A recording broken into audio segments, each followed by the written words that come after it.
నీచపు ప్రచారాలతోటి ఏం సాధిస్తావు? నాశనం అయిపోతావు నువ్వు. అంతే, ఇంకా నేనేం చెప్పలేను. నాకు కుల బలము, ధన బలము, నా వెనుక అన్నదమ్ముల బలం ఏం లేదు. నా నియోజకవర్గ ప్రజల బలమే ఉంది. నా దేవుడు సమ్మక్క సార్లమ్మ దయ ఉంది. అందుకని నా నోటి వాక్యం ఎలక్షన్ల ముందు కూడా మీ మిడతల దండ వచ్చినప్పుడు, అరే నా ఎంబడి ఎందుకు పడుతున్నారా మీరు, నాశనం అయిపోతారన్న.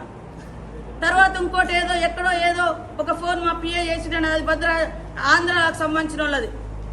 ఆంధ్ర గవర్నమెంట్, ఈ గవర్నమెంట్ టీఆర్ఎస్ ఉన్నప్పుడు అక్కడిక్కడ రాయబారాలు చేసిన ఆ లారీలో ఏదో మావాడు ఏదో ఫోన్ చేసిండని దాని మీద నన్ను మొత్తం ట్రోల్ చేస్తే ఆ రోజు దుఃఖంతో నేను అన్నా, నువ్వు నాశనం అయిపోతావని. 2 రోజులకే నీ కుటుంబం నుంచి పోయి జైల్లో పడి. అది నాది, అంతే. ఇంక అంతకంటే ఏం లేదు. చూసుకో వీడియోలన్నీ. ఒక రోజు గట్టిన ఇక్కడనే ఆ పార్టీ ఆఫీస్లో ఎలక్షన్ జరుగుతుండే చెప్పిన, ఆ రోజు పడడానికి పోయి నువ్వు మధ్యలో బతికిపోయావు.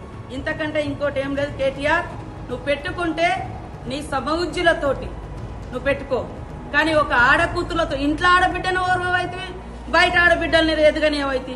నిన్న మా సీఎం చెప్తున్నాడు, ఎస్ ఆడబిడ్డల రాజ్యాన్ని తీసుకురావడం కోసం నేను అవసరం 60 సీట్లు ఇస్తా, గెలిపిస్తా అంటున్నావు. నీ ఇంట్లో ఆడబిడ్డనే నువ్వు రకరకాల కుట్రలు కుతంత్రాలు చేసినావని బాధపడుతూ టీవీలో ముందుకొచ్చి ఏడుస్తుంది. నా కన్నీళ్లతోటి నువ్వేం బాగుపడతావురా? నువ్వేం బాగుపడవు, నాశనం అయిపోతావు.